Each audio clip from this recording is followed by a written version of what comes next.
late-night conservative talk show in America. Sackheads Radio. And listen, there are no people better on the air to give you the best in conservative talk than Sackhead Sean and Sackhead Clint. And we're working on the immigration papers for a certain other guy who happens to work here, too. But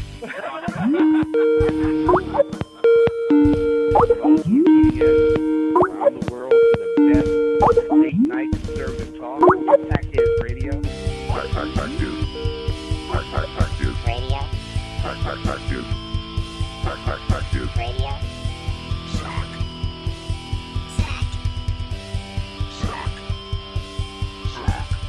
The best late-night conservative talk show in America. In America.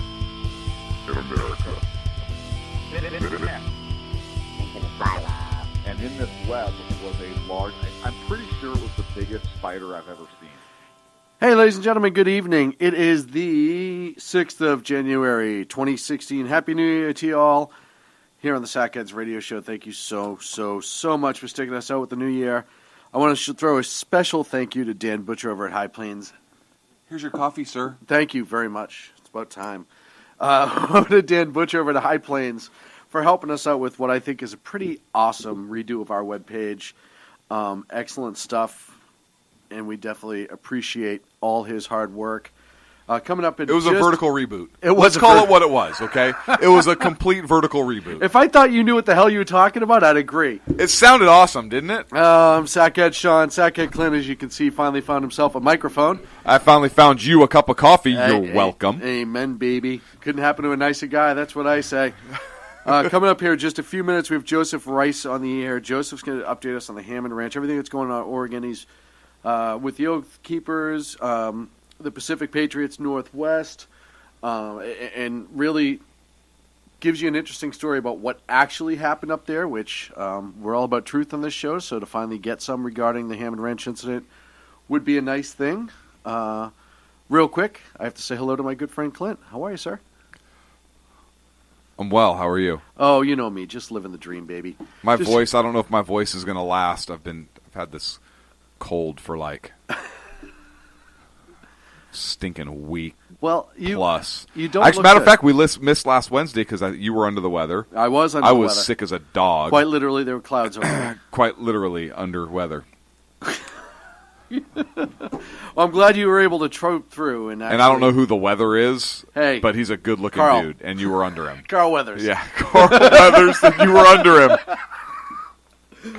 Why does it always go this way? Hey, if you're not in the chat room, go to shrmedia.com, click live chat. Why? We have a lot. After we have the segment with Joseph, we're going to give him as much time as he needs. We're definitely going to have questions. I don't want to cut him short because this is kind of one of the biggest stories right now in the country.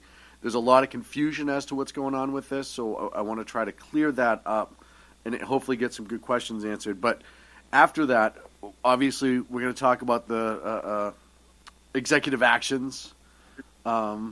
I want to talk about Hillary not being able to differentiate on Chris Matthews between a socialist and a Democrat. And do you remember... We'll talk about it later. What's her name? Screwball Schultz. Debbie Washburn Schultz. Same show, same question. Couldn't do it. Right. You'd think Hillary would know. You'd think she was ready for it. I kind of have to give Chris Matthews props, but we'll talk about that later. We will talk about that later. Mayhaps. Did you see the new Star Wars? Yes. Okay, so the most amazing part for me... Yes, get us killed by all of our listeners. Outstanding. All the conservative nerds out there will be thrilled because they've been working their rear ends off for the last and haven't had a chance to see it because they actually have jobs and stuff. Way to go, you bastard. Dude, I couldn't believe it when I saw that one thing. Dude, I know, right? When that thing happened, yeah. It was horrible. I laughed and laughed, and then I cried and cried and cried. And then I laughed, and I giggled, and I ate popcorn. Well, without any further ado, and he is on hold, so and I know he's made a lot of time out of his day for us specifically, so I don't want to hold him up anymore. Or night. What time of day is it? Night. I don't know. You just drive me here and I talk. It's still 2015, right? Yeah, go with that. It'll be fine. Good. You should put that on all the checks we send out for our bills. It'll be fine. Joseph Rice, sir, are you there? Good evening. Yes, I am. All right. Let me turn your mic up on my end because where the hell's Sacco? Our producer. Where's Sacco? I don't know. Maybe he's with. I don't know. Maybe he's with Mr. Rice. No, we'd hear all about it. Did you guys lose a Sasquatch with a Sackhead shirt? Yeah, as a matter of fact, we did. Just Thanks give for him finding $20 him. and point him south. He'll come back. He does this all the time. Joseph, sorry to keep you waiting. How are you, sir? Tired. But good.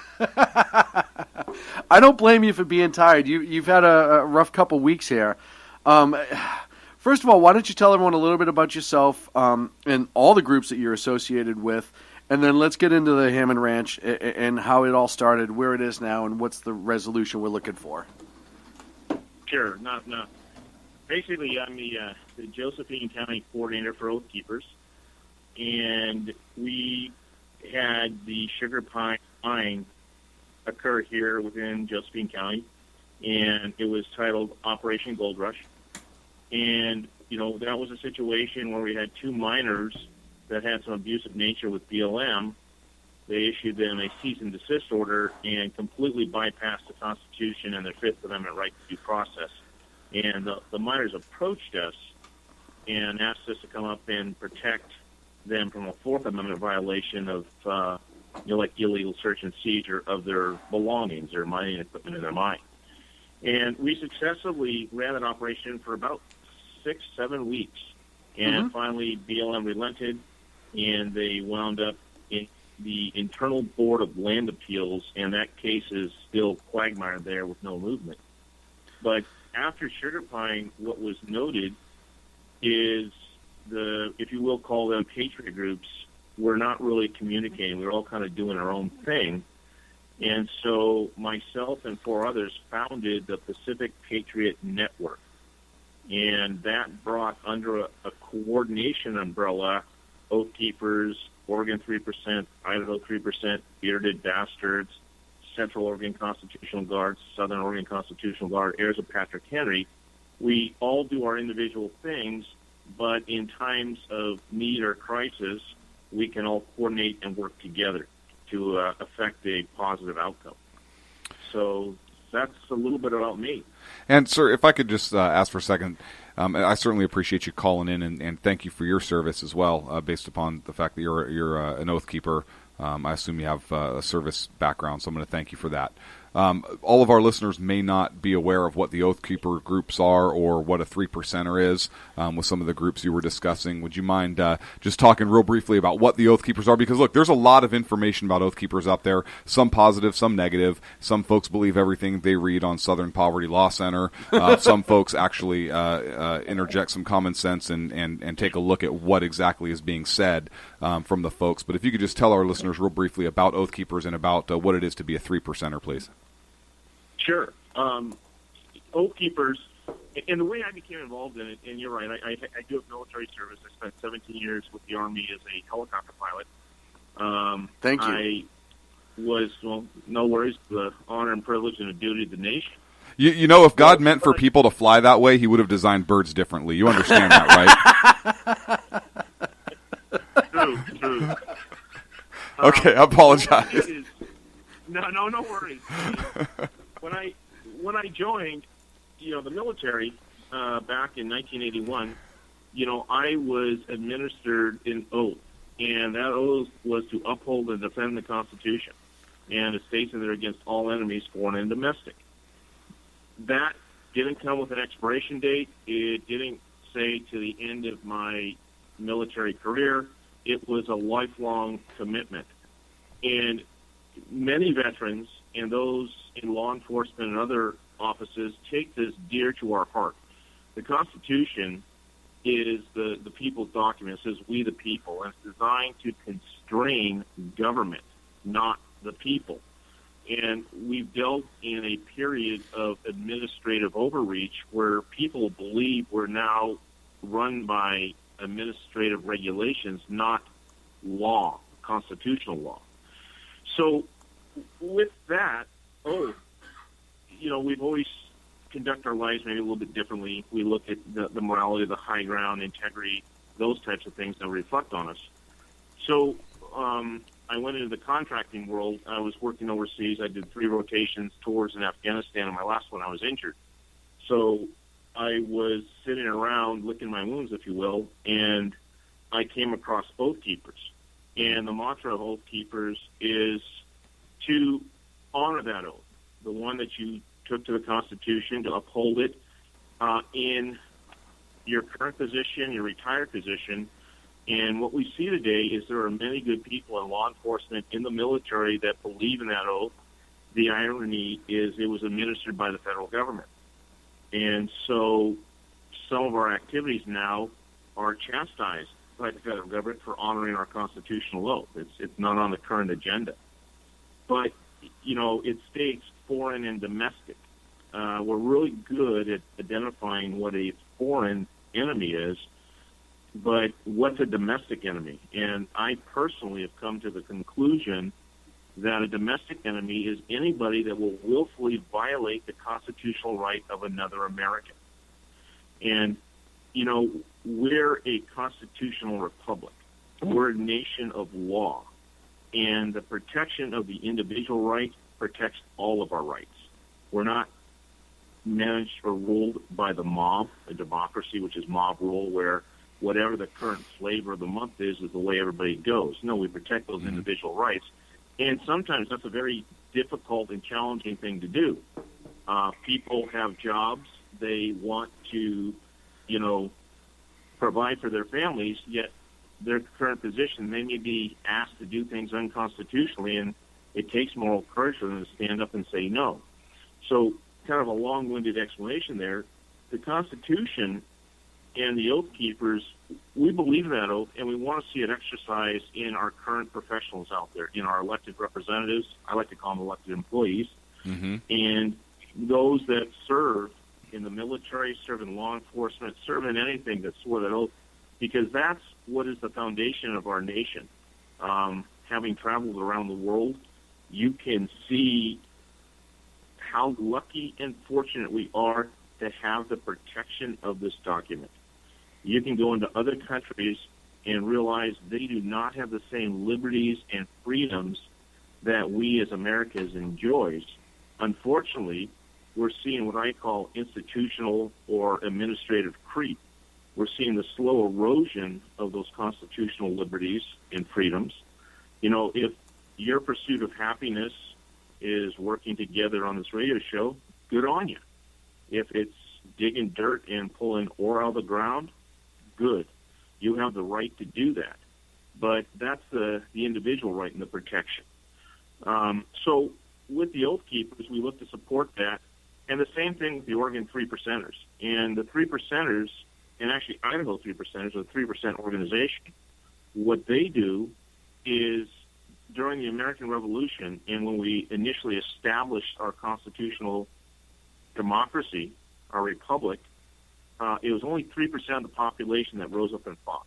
So that's how the 3% comes to be. So that's kind of how the two organizations work. We're very service-based. You know, everybody tends to report, oh, those are the guys, they're militia, they go to guns. 80% of what Oath Keepers of Josephine County do is public service. We have painted the Josephine County Fairgrounds. We have cleaned out horse stalls. We've maintained buildings. We've done structural repairs. We have a ramps program that every month we build a ramp at no cost to a disabled veteran, senior citizen, handicapped. We do a veterans outreach. We've built a handicapped playground. We do trash pickup. We just do a variety of things. But as we saw with the Sugar Pine Mine, when the community needs us, we'll also stand in harm's way protecting that individual constitutional right from government encroachment and overreach. Yeah, and that's kind of the big difference, I think. And you know, I like. Thank you for explaining that to folks that may or may not understand kind of what that's about, or what the people involved are, and they may only read, you know, the negative press that's out there, and a lot of people don't have an understanding of we are in fact a constitutional republic. We are not a democracy. That's not taught in school. The Constitution is the law of the land, not what a judge says as a faulty interpretation based on case law that's been interpreted X number of times over. This is the foundation of our country, and we've really kind of gotten away from that, obviously. So talk about, if you don't mind, sir, the situation and kind of how everything has evolved to kind of get where we are now. On this radio program? Or out in Eastern Oregon? Oh, I'm sorry. In Eastern Oregon, I apologize. It's been a very long week. I'm sorry, that was a loaded question. I had to go. Yeah. No, look, if you want to tell us how the hell two jackasses got time on a radio show and how people actually listen to us, I'm all ears because it defies all freaking logic. Well,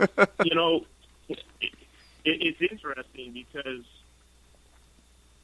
people are fearful of standing up. That takes a certain amount of moral courage. Mm-hmm. And what's interesting is you can watch the strength in numbers. Mm-hmm. And people get caught up in the national rhetoric. They get caught up in the state rhetoric. But where do you live? You live in your community. You live in your county, your town. And we really advocate development of community. Work within your community, protect it. Because if everything goes down the tubes or whatever may happen, that's where you live. That's where your family is. That's where you can have the greatest impact. And we're always focused at trying to change from the top down, the outrage. We need to start from the bottom up. We need to start on the street we live in, then the town we live in, then the county we live in. And that's how we enact real, lasting change. So with us here, that kind of leadership happened, and people started coming to us and asking us what was going on. Part of it is we pay attention to what is going on. We look at individuals that have had issues or we feel there's been a violation, or they come to us for help.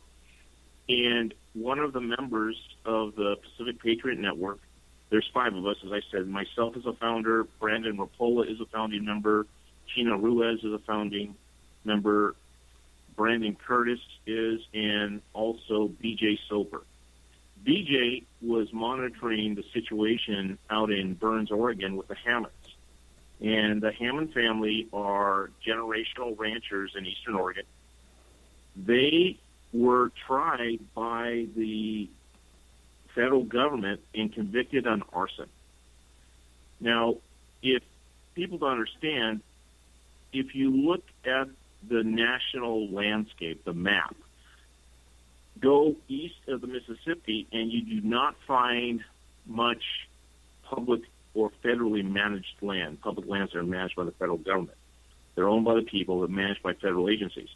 You go west and we have a tremendous amount. As an example, Oregon's got over 52% of federally managed public land. Massachusetts, 1%. What happens there is it impacts economy. And you'll have generational ranchers, miners, woods workers, timber fallers, whatever they are, that they use the land, the public land, for the economic health of their local community. But they have to go through what was used to be 30 years ago a fairly simplistic process that today is suffocated in bureaucracy and frustration, needless expense, and overmanagement. So in Eastern Oregon, with the rancher situation, they burn off their rangelands to regenerate feed for their cattle. Which is a common practice. It's very common. It's a normal land maintenance practice. It's not unusual.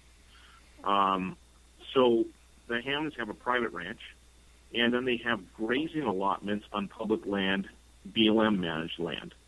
So what we have to understand is 30 years ago, the Hammonds out in Eastern Oregon pretty much had exclusive use of those publicly managed lands.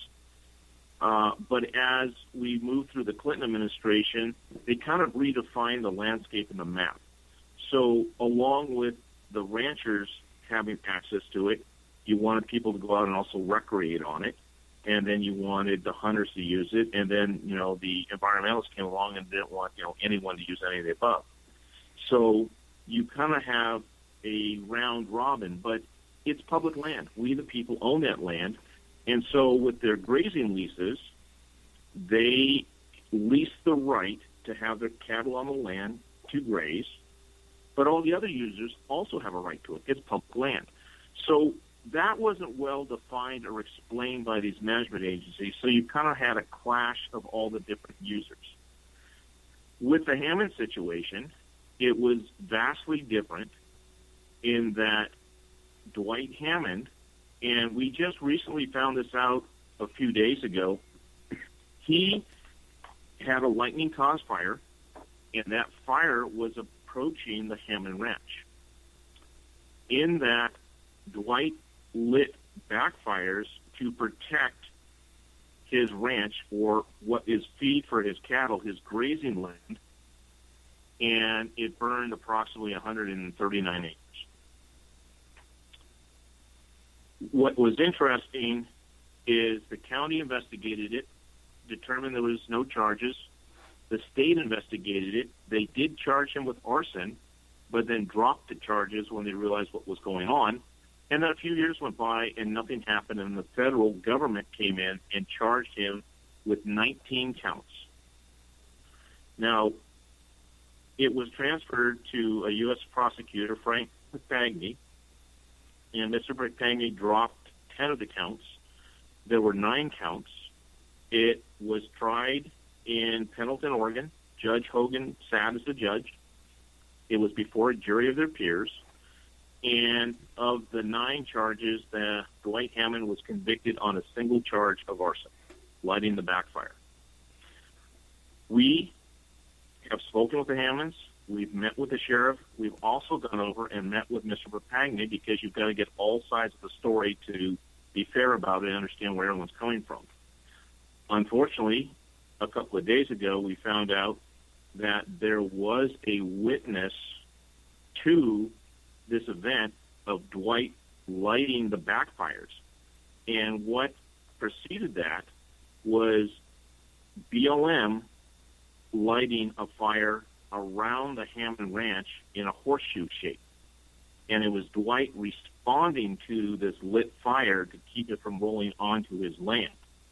There's an eyewitness that saw this, has spoken to Mr. Papagni, and Mr. Papagni never got back to the guy. And apparently the fence does not know of his existence until he walked into this situation in the wildlife refuge on Monday and spoke with him out there and told him his story. So going on, after the trial, Dwight Hammond was convicted of the 1 count of arson. And arson in 1996, Congress moved it under the Domestic Terrorism and Death Penalty Act. Mm-hmm. So Dwight Hammond was sentenced under that act, and it carries a mandatory minimum of 5 years. Judge Hogan felt that would be a violation of his Eighth Amendment right of cruel and unusual punishment, and he therefore stated that.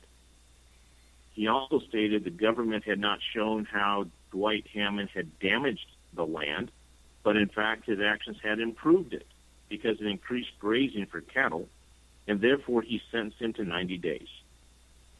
Dwight Hammond surrendered himself to federal prison. He served his 90 days, he was released, and he went home.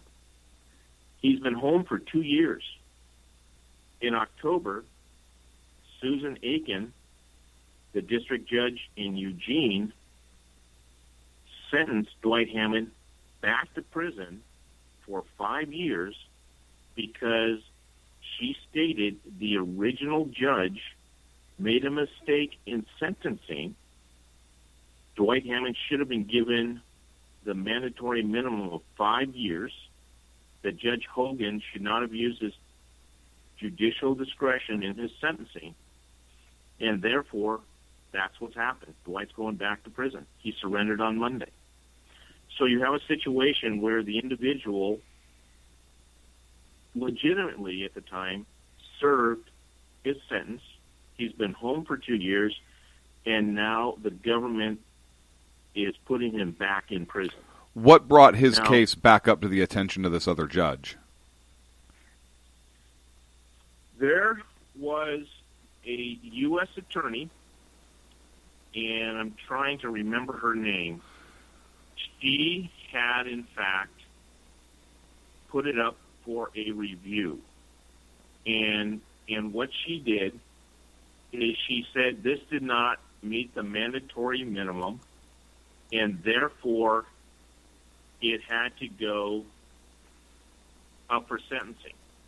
So she appealed it to the Ninth Circuit. Oh, So- my goodness. Oh, enough said. All right. Yeah. So here's where the story gets a little interesting. Amanda Marshall is a U.S. attorney for Oregon. She was appointed by the current administration, What? and yes, she was She was taken out of the Oregon ACLU? No, Oh. it's not that bad. Oh. She was pulled out of the Oregon Child Advocacy inside the Oregon Department of Justice. So she was working in child advocacy in the Oregon Department of Justice, and she was appointed as the U.S. Attorney for Oregon, for the state of Oregon. And so she is the one that pushed it back for the 5-year sentence. What's interesting now is Ms. Marshall has resigned from the U.S. Attorney's Office because she's currently under investigation for stalking and harassing a subordinate in her office. So that, Wow. I kid you not, she has resigned and she was under investigations. Her resignation states she was resigning for health reasons, but the Office of Inspector General was investigating her based on a hostile work complaint filed by Attorney Karen in her office. So she was stalking another female? A male. It was A male. A gentleman I think- in the office. So Yeah, but I obviously, think obviously this broad's not hot. Otherwise, this guy wouldn't have complained. Well, hold on. Let's pull a picture, Sean, because I have to. Like, inquiring minds have to know. That's what I like about you. Always getting to the important part of the subject. Absolutely. Right? Yeah. Oh, Listen, man. sometimes I just pick up on those little things, you know? Using my intuition Well, here. I'll read a statement. Amanda Marshall, former U.S. Attorney for Oregon, Marshall recommended the federal government challenge the Hammonds' original sentences. By law, the convictions come with a mandatory 5-year sentence, but U.S. District Judge Michael Hogan in 2012 balked at the punishment and instead sentenced Dwight Hammond to 3 months. Marshall called Hogan's punishment, quote, unlawful. The Solicitor General authorized a rare appeal of an Oregon judge's order. The appeals court, the Ninth, sided with the prosecution, and the Hammonds were sentenced by Judge Aiken back to prison for 5 years. So is she gonna do this for major narcotics criminals and so forth also with this whole early release program that the feds just released a bunch of people? So why are they trying to send people back? You bring up a really valid point. The Justice Department has opened up into going down a slippery slope. Right. Are they going to go back through and review all sentences and decide if it was appropriate or not appropriate? And then the question is, why do we have judges? Judge Hogan retired 2 days after the Hammond case.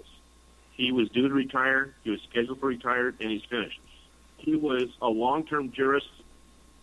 Everyone I've spoken to, he appears to have been well-respected. He was fair, reasonable, and rational. I believe Judge Hogan did what a judge is paid and expected to do. Right. Mm-hmm. Part of another issue driving in here is this mandatory minimum. Could someone explain any place how a 74-year-old rancher with no history of violence is going back to prison for 5 years?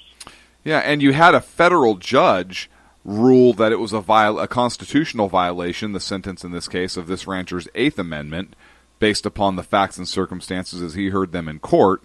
So now you have another judge, or I don't know if the ninth made this ruling. Was it a panel, or was it the entire ninth that heard it? Do you know? My understand it was a 3-judge panel, that concurred it had not been sentenced. But you have three areas here. Marshall didn't have to make the request. The Ninth Circuit could have said, yes, Judge Hogan was an error. He didn't sentence to the mandatory minimum. But Dwight Hammond has served the entire sentence handed by Judge Hogan, and he's been home for 2 years, so we're going to call it good and move on with other stuff. And when it got down to Judge Ann Aitken in Eugene, she could have done the exact same thing. They all chose not to do it. Right. And the Ninth could have just said, hey, this case has been ruled on. The Ninth isn't going to expand anybody's sentence anywhere else, so why in this case? The Ninth Circuit does not have a history of being tough on crime. At all. No, they don't. And that's the weird part about this. Now, here's the other side of it. So they are federally charged. Dwight Hammond is criminally charged and sentenced to 90 days, completes his sentence, goes home for 2 years. BLM also levies an administrative fine against Dwight Hammond. And this is something people need to understand. When I speak of constitutional, we have in the United States, we're conditioned to a legal system. Mm-hmm. And that's what we see playing out on TV shows and courtrooms. That's a perpetuation of process and legal. You've got attorneys and judges making up the rules, running their little games in the legal system. Then you have the Constitution. That's a lawful system. And the Constitution is the supreme law of the land. The drafters of that document intended it to be understood and comprehended by the common man. So basically, you and I can get the gist of what they were intending to say. So we deal with a legal system or we deal with a lawful system. The Hammonds, I believe, were caught up in a legal system, and part of that was BLM's leveling of an administrative or a civil fine against the Hammonds. My understanding is originally, for the 139 acres, the Hammonds were asked to pay a fine of $600,000. But BLM will reduce that fine to $400,000 if the Hammonds gave the Bureau of Land Management first right of refusal to purchase their ranch. All right, and I gotta. Oh, that's interesting. Wow, let's stop right there because we do have to break. And so a nice, rational $400,000 fine for essentially saving more land and a little forest fire. Listen, we'll give you a $200,000 break if you just promise to sell us your land. Wow, for $400,000. Yep. So basically, if you give us everything, like it's all good. Imagine, can you enact a RICO law against the BLM? I wish. I would like to see it. Let's take another thing. So you're in Eastern Oregon. What do you think an acre of land costs out there? Probably $250 to $500. Yeah. Let's be generous. Let's say it's $1,000 an acre. So you could purchase the land for $139,000, but let's instead get them to pay a $400,000 administrative fine. And they already maintain. Yeah, and the other question I have, and I know we're up against a break, but the other question I have is after he served his 90 days and he's been out for 2 years, was there a 2-year period of federal probation, which my understanding is standard? And if it was and he completed it, how are they able to go back? And I don't know the answers to those. My understanding is there's no probation. When the federal crime's done, you're done. State laws do give you probation. The feds, you're done, you're done. Well, no, the feds can do 80. You can do 80% time federal, 80 to 100%, and then there's usually like a 2-year monitoring period. I believe with his for age, some. they may not have done it. They might not have done it because he's not a threat at all. Right. Let's take a break. When we come back, we're going to pick up at the $200,000 generous break. I'm getting so pissed right now. I know you. I can see it. I'm staring at this can of Copenhagen as we speak. Oh, man. That's sitting right next to my Springfield. We're going to pick up at the $400,000 fine and move forward to where we are today with Joseph Rice. Stick around. We'll be right back here on the Sackheads Radio Show. Conservative media done right. You're listening to the SHR Media Network. Times are dark. The people are misled by corrupt politicians, lied to by establishment media, and deceived by the false messages of Islam. A nation looking for direction needs a guide. It needs a man with a cane. I'm Dave Milner. Join me on Spreaker, SHR Media, Pundit Press Radio, and YouTube through the SHR Media page for a different kind of commentary on the unpleasant blind guy. Because the truth is not always pleasant. In a world controlled by corrupt politicians. You got a business. You didn't build that. A team of ordinary men emerge from the ashes to give voice to the voiceless and hope to the hopeless. Sackhead Sean. Dude, I'm not saying Kyle was stupid, bro. Sackhead Clint. All good friends of ours usually show up drunk. Also starring Sacco as the producer. I'm a little bit drunk, 'cause I'm drinking. They are the Sackheads Radio Show. Every Wednesday at 8 p.m. Pacific on shrmedia.com.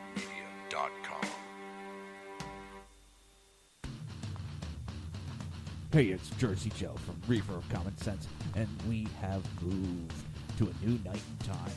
Every Wednesday night at 8 p.m. Eastern Standard Time on shrmedia.com, you will catch the Reaver of Common Sense uncensored, unfiltered, and only on shrmedia.com.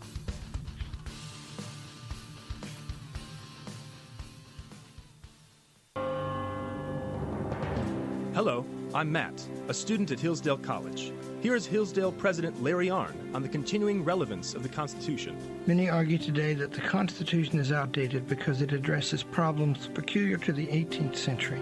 Some parts of the Constitution do read rather quaintly. Consider the injunction against titles of nobility in Article 1, Section 9 of the Constitution. But is that so outdated? The purpose of the injunction is to prevent the government granting special privileges to some for partisan reasons. This strikes at the heart of the rule of law. The crony capitalism so common today is a place where the government bestows favors and tax dollars on some businesses to give them a leg up over others. This is exactly the kind of thing the Constitution was meant to prohibit.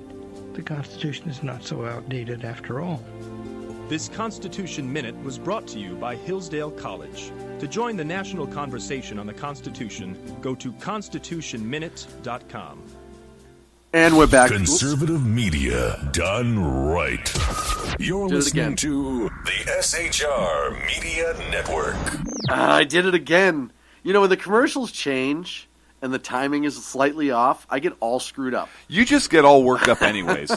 You get all uppity and just excited and just want to come back. Yeah, your little Vienna sausage fingers just start typing all over the place. It's cute. It's cute over there. On the phone with us right now, we have Joseph Rice. Oath Keepers in Oregon. Oregon 3%ers, Pacific, Patriots, Northwest. We're talking about the Hammond Ranch incident, what's going on. So up to date, we're up to the $400,000 fine session. No, that's the discounted fine. That's the discounted fine. Yeah, it's a $600,000 fine. Rate. The government was nice enough to give him a 33% discount if he would promise to give them first right of refusal for his land, which is right next door. It's pretty much like the mob, right? It is almost like the mob coming in and saying, hey, you know, if you pay us. No, that's different because the mob is an illegal criminal organization that strong arms people into certain actions. This is the federal government. Wait. You know what? Never mind. Just forget I even mentioned that whole thing. We can circle back to that in a few minutes if we need to. So, Joseph, let's pick it up. The $400,000 fine. And you're doing an amazing job of telling us the story, which is why we're just kind of letting you go. What's happened now? So we're up to date now. Yeah, well, yes, you're up to date. Basically, the court, has... Hey, and before we go on, Pacific Patriots Network. I'm sorry. What is wrong with you? I even held up the sign with the proper name on it, and you're staring right at me, and you still read the wrong stinking... Sir, I apologize. Hey, Joseph. We are professionals, as you can tell. I don't know you, but if you've ever worked with your wife, that's what I kind of go through here on the show. This is what it's almost like. It just never ends. It never ends. Have you ever worked with somebody so incompetent? Yes, I have, as a matter of fact. Yes. And obese, that you're just... Quiet, Big Nose. We have a guest. So where we are is we've got... So Dwight's done his time. He's been home for 2 years, and Aiken sends him back to jail. And, you know, at this point, after visiting with the prosecuting attorney for Pagny, I believe everything's probably been done appropriately. They had their constitutional rights adhered to, jury of their peers, all those other things. And this is where everything goes off the rails. This is the United States of America, and, you know, we are an intelligent people, and we understand what double jeopardy is. And so this is a concern. So I'm going to read exactly the Fifth Amendment. And what it states clearly, it says, nor shall any person be subject for the same offense to be twice put in jeopardy of life or limb. So if Dwight Hammond was sentenced by Judge Hogan to jail for the crime of arson, he went there, he served his time, he went home for 2 years, and now Judge Aiken is sending him back to jail. That definitely seems to violate the clause of the Fifth Amendment. The other part of it is if you read the Eighth Amendment, and that expressly states, nor excessive fine imposed, nor cruel and unusual punishments inflicted. So sending a 74-year-old rancher back to federal prison for more time after he had served and satisfied his sentence is the definition of cruel and unusual, because even in the article I referenced earlier, it states very rare. So where does it stop? Where do we as Americans stand up and go, oh, wait a minute, time out. That's not how it works. Lincoln stated, the masters of Congress and the courts are us, the people. So if we silently sit by and we play on our iPads or our smartphones or surf the Internet, and we aren't paying attention to this important type of issues going on, we are slowly losing and, in a way, forfeiting our rights. So that led to our involvement and questioning, just like we did with sugar pine, do we have a willful constitutional rights violation occurring here of a United States citizen? And that's how it all circles back to all of us that took that oath to uphold and defend. That doesn't expire, and we have a moral obligation to adhere to it and act upon it. Many of us have stood in harm's way. Many of us have, watched the hostilities and the kinetic activity. We're used to it. It doesn't concern us, but it's a belief that we have in. I have a 10-year-old daughter. Unfortunately, she's going to grow up in a country that does not have the same liberties and freedoms that I knew when I was 10 years old. That pisses me off, and it bothers me. It's wrong. And how do we allow it? So, Mr. Rice, the only way we can change. Go ahead. No, I was just going to say a couple things. One is a comment from one of our listeners who says, when you pose the rhetorical question of, hey, basically, where does it stop? How do people not? How do we allow this to happen? And our listener said, bread and circuses, right? What happened in Rome? Give them bread and circuses and distract the people. And I think really that's where we are in this country. A very astute observation from one of our listeners. And another point I wanted to touch on before you go on real quick, Fifth Amendment, the fact that, it seems on its face certainly to be a violation of the Fifth Amendment potentially, right? He's been in jeopardy once, served his time that one judge already sentenced him to, did his time, it's over, been out, and now he's again being put in jeopardy for the same offense that he's already completed his court-mandated sentence for. The Eighth Amendment violation, I would agree that there is an Eighth Amendment violation there.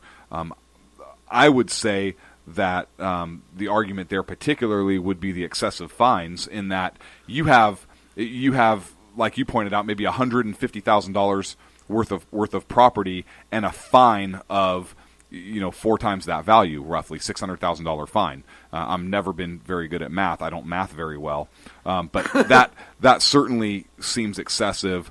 on its face, and it even takes the whole argument out of the picture of, well, does age play a difference in terms of time of sentencing or whatnot, because it could be the rest of his life or her life if that's what's mandated by law, blah blah blah, and it's just a straight, hey, excessive fine, $600,000 fine for $150,000 in property. Clearly, that on its face would be excessive also. So sorry to interrupt. I just wanted to kind of touch base right here with what one of our listeners had to say, and just interject some just a personal thought. Oh, absolutely. I mean, and the fine is currently it's $400,000. They have paid it, but you bring up a really good point. It says nor excessive fines imposed. Mm-hmm. Now, when we talk about a lawful system, we're talking about criminal activity, and if you will, when the Constitution was applied, there had to be damage. There had to be somebody was hurt, injured, whatever it was. In this situation, there was not that. No one was damaged. No one was hurt. If you will, a real person, you or I, sustained no injury. There is no victim.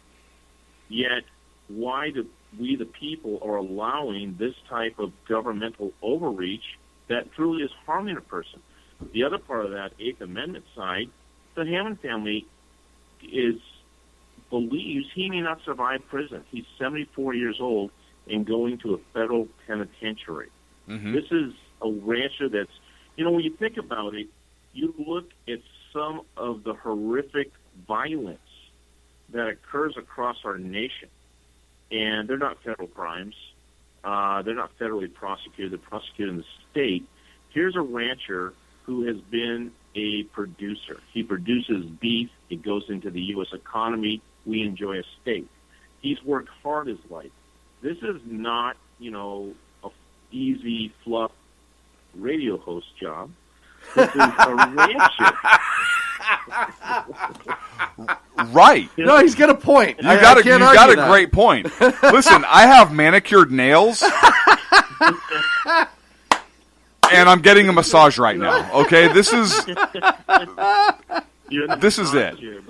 Yeah. But you know what I'm saying? I mean, these guys are up at dawn. I mean, I was out in Harney County over the weekend. When I drove out there, it was minus 22 degrees below zero. 365 days a year, their animals, their cattle, have to be tended to. No matter what the climatic conditions are, they have to go out and feed them. They have to water them. They're literally up at sunrise or to bed at dusk. It's not an easy existence. It is hard work to produce cattle.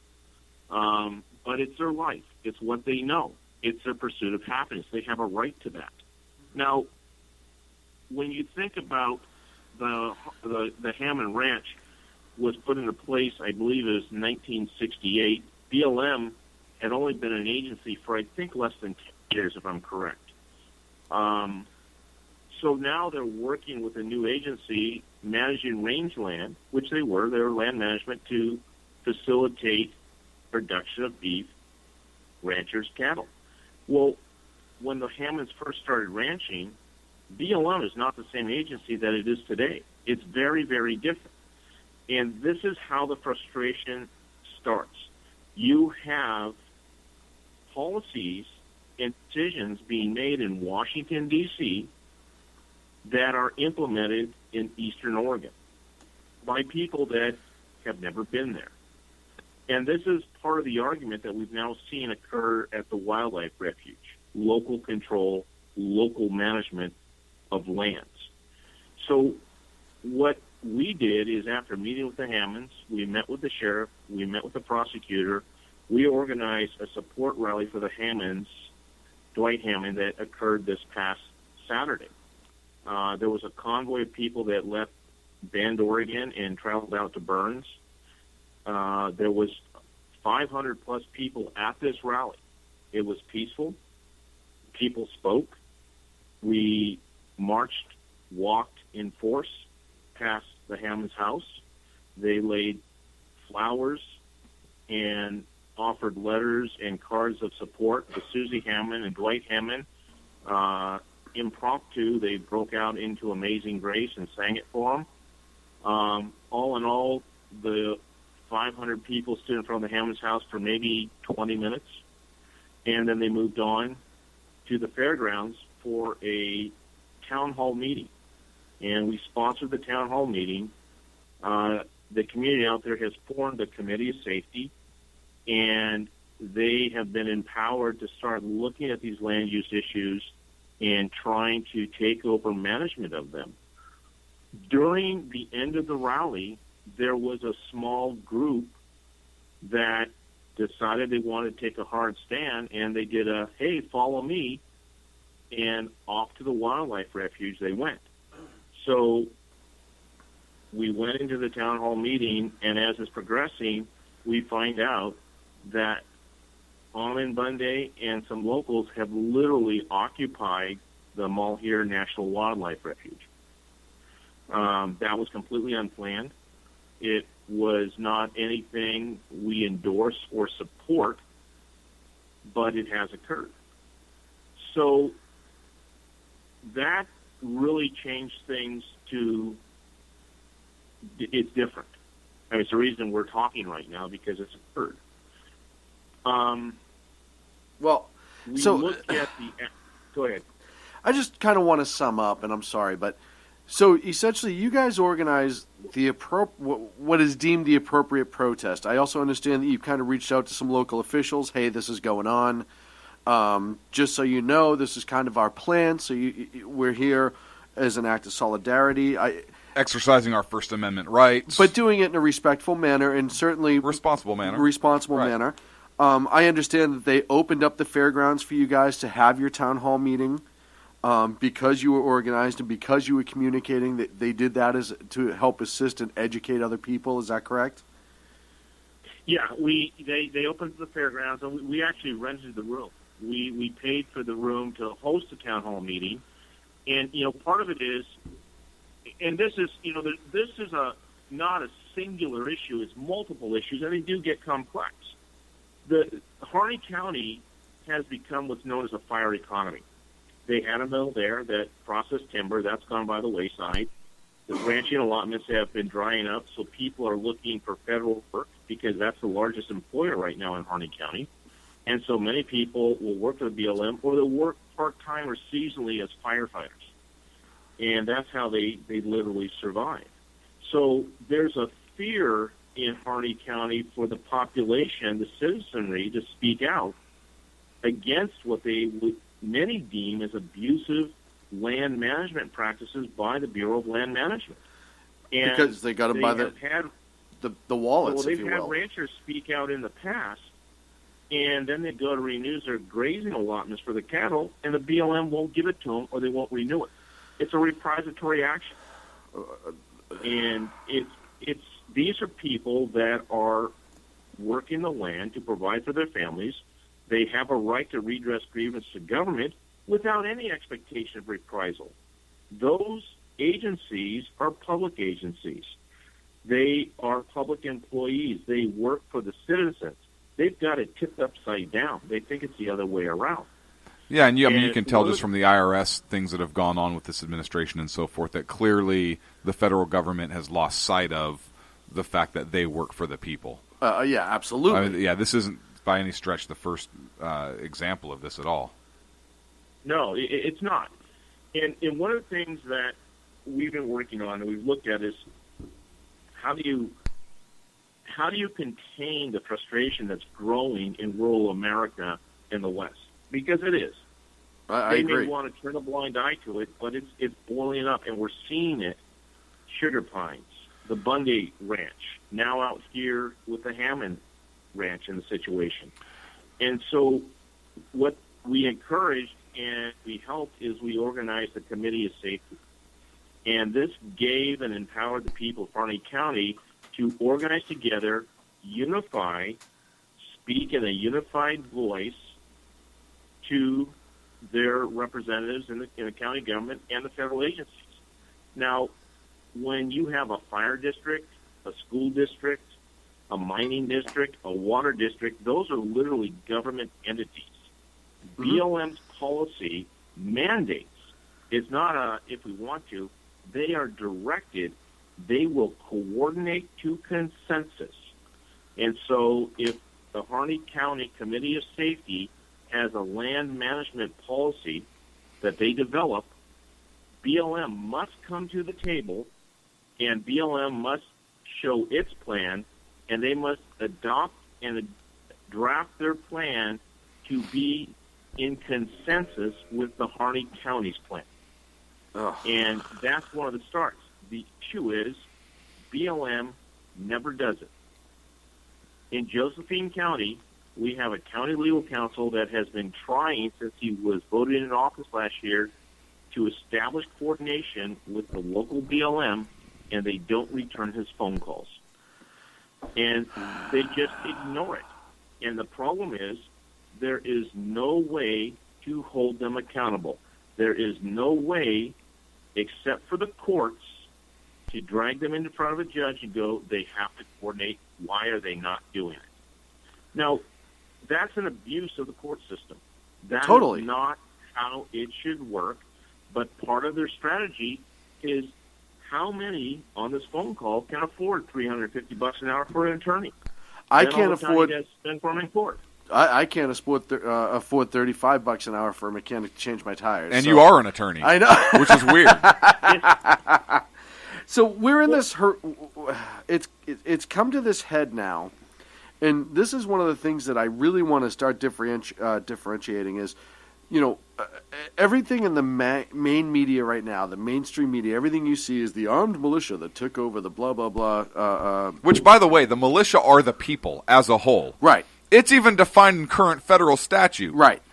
So. So there's that. So there's that argument, but let's not apply logic. I apologize. And now we have what started off as this as an extremely peaceful in protest or movement, if you will. Like you said, a couple people got loud. It changed the direction, or if you will, or other people became involved that weren't initially involved. And now we have this. So what happened? Yeah, that's really the crux of that part is what happened. Well, so Almond Bundy and those guys go out to the refuge and they occupy it, and they state that they want to see a return to constitutional values. They want to see the land in Harney County turned over, the federal land, the public land that's federally managed. They want to see that turned over to the county for local and county control. And they're not part of your group, correct, at this point? So that's what they do. So they go in and they occupy the wildlife refuge. Now, here's the weird part. It's a Saturday. It's a holiday weekend. They all go trucking out to the wildlife refuge. And this is not like downtown. This thing is a 40-minute drive out of Harney County, or the city of Burns, in the middle of nowhere. There's nothing around it. There's a single road. It's a road that goes from Burns down to French Glen, another town. And so they go out to this refuge, and there's no one there, and it's completely unlocked. No doors are locked. All the buildings are open, full of computer equipment, everything else. All the keys to the vehicle are readily exposed. All the keys to all the outbuildings are readily available. Nobody's there. The whole thing's unlocked. So it's a typical federally run organization where nothing is how it should be. Well, and that kind of confuses them. Or was it staged? Right. Yeah, they occupy it. And so here's where things change, and this is where I get frustrated with the national media. When we talk militia and they talk patriot groups, they want to make it believe that it's radical. Mm-hmm. But what you have are people that believe in constitutional values, the protection of our civil rights, our God-given rights, and they're peaceful. But they're willing to stand in defense of those rights. And, throughout history, we have watched many historical features. I mean, what would have happened if Rosa Parks had not occupied that seat on the bus? Those things and those occurrences in history happen.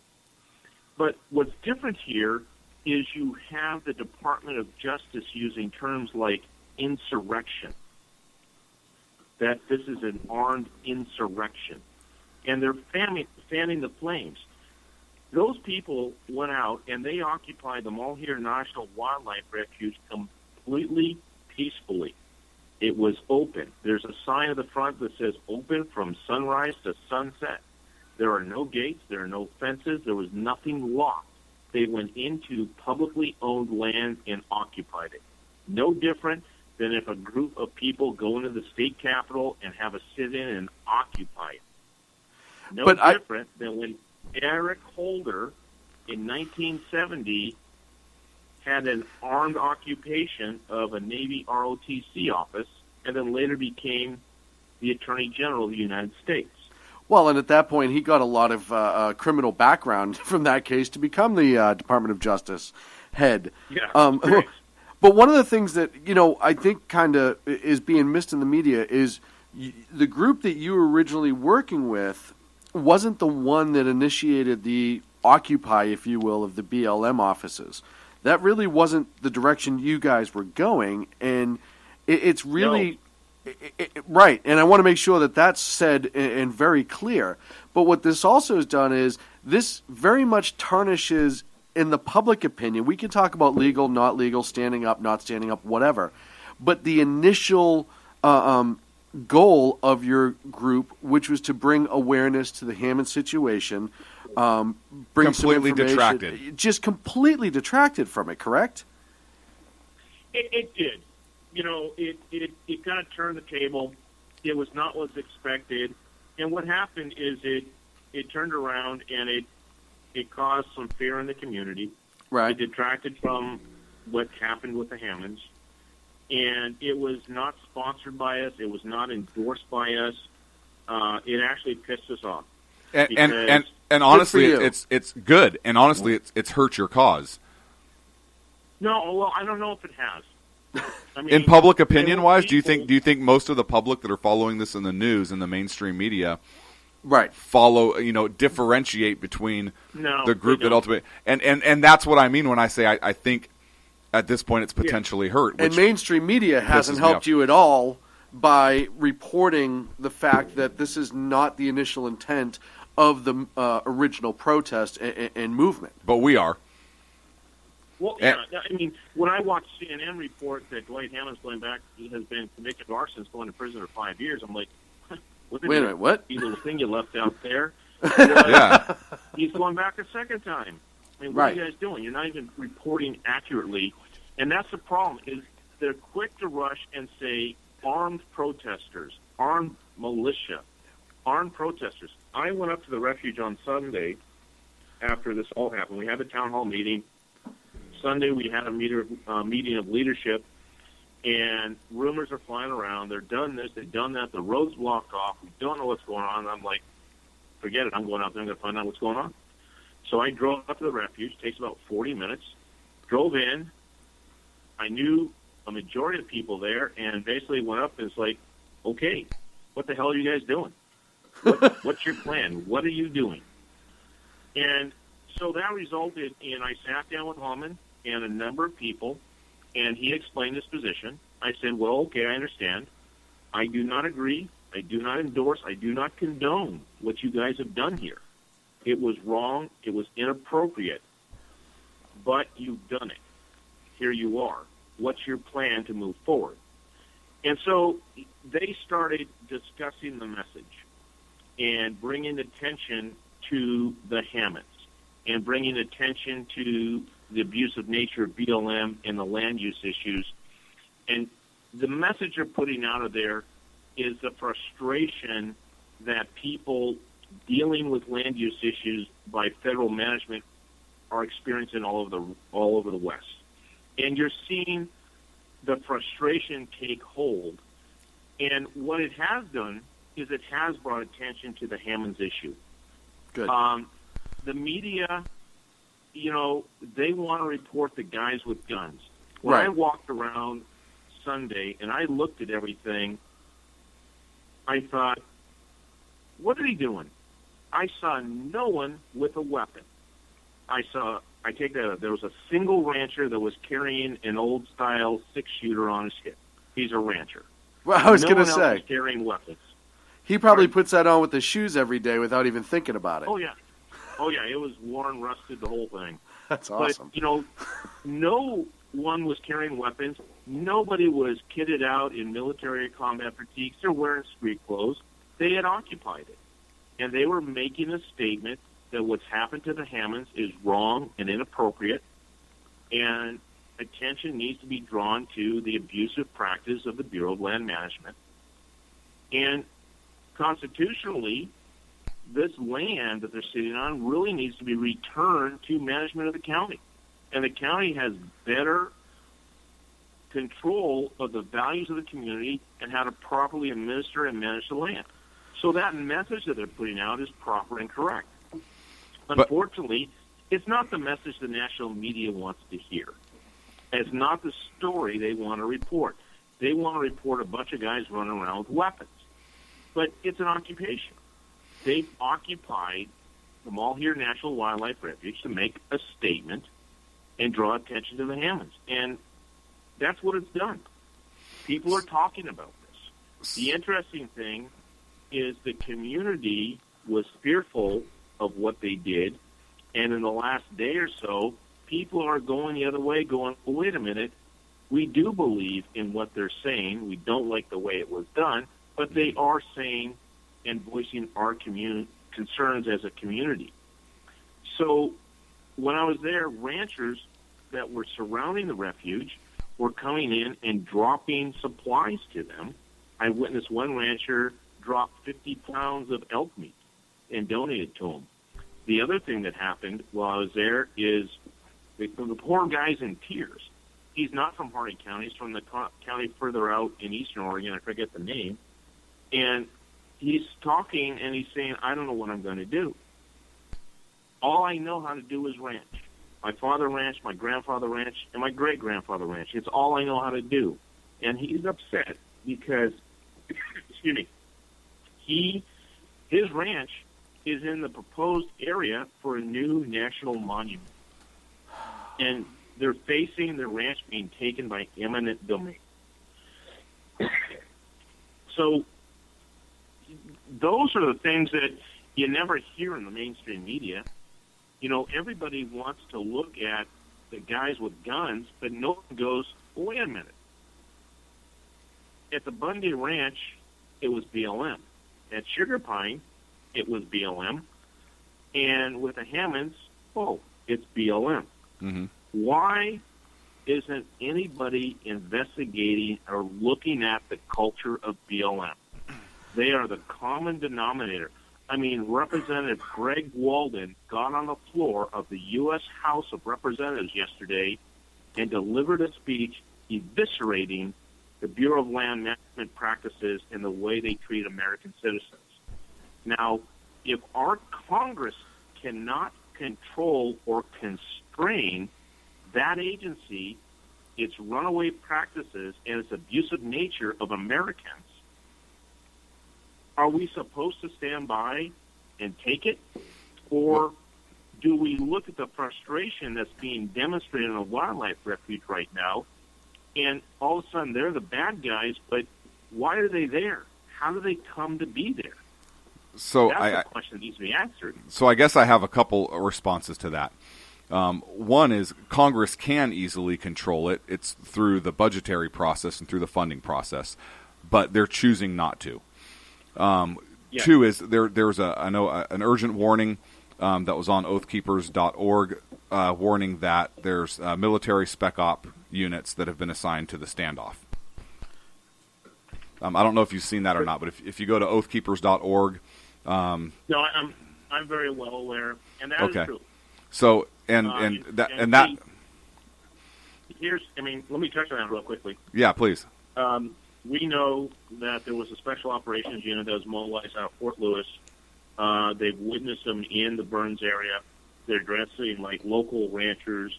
Unfortunately, the military crew cut haircuts kind of gave them away. Yeah, the 511 pants and the and the black hooded ops gear sweatshirts. Yeah. The hat with the patch. Yeah. So, but the thing is this is where the concern comes in, and And it's not proven. This is just completely a theory. It's only an idea. It's been part of a philosophical discussion, if you will, amongst leadership, is that we have posse comitatus, and that prevents the military from any type of civilian law enforcement engagement. Yep. And it's a protection. It's so we don't have military regimes, and we maintain our three branches of government. So what's interesting here is the Department of Justice was using insurrection. The Department of Justice talks to DOD. This is an insurrection in Harney County. We declared, the United States of America declared a war on terror.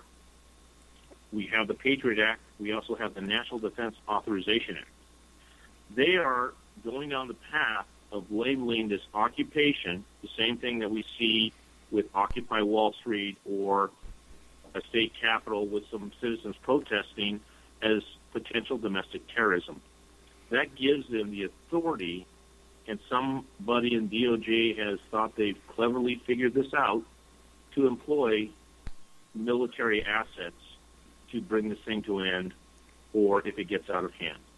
Well, and I hate to say it, but earlier this year, everyone, when Operation Jade Helm was underway, training for almost this exact sort of thing, allegedly for overseas implementation. But this is one of the biggest concerns that the people in this country had was, hey, is our own military training to infiltrate and be able to be a fast response for our own citizens? And when something like this happens, it kind of shores up that belief for some people. And I want to have an interesting note here on insurrection v. revolution. And I've had this discussion with several folks. And you look at the American Revolution, and when the American citizens armed themselves and stood up and took on the British, and what you had that, or even the Civil War. I mean, nobody was tried for treason under Civil War or anything like that, but even the Civil War, you had armed action taken by the citizenry, but it was backed by elected folks or an elected group, an elected body. The colonists had their congresses and whatnot at the state level, and ultimately the federal convention, that they authorized the use of force or troops or whatnot. So these armed citizens were acting on behalf of an elected group of folks from the people. And in an insurrection, you have folks that are acting outside of that. And while I agree with the message, for sure, there still has to be, like you mentioned yourself, we are a country of laws. We do have the Constitution as our ultimate document, the law of the land. And when I get worried when groups act, whether they're armed, particularly when they're armed, outside of local authority. So if a county elected body, for example, were behind this, something of that nature, something that would give, I don't even want to say legitimacy, because it's not legitimacy of the message, but it's methodology of delivering that message.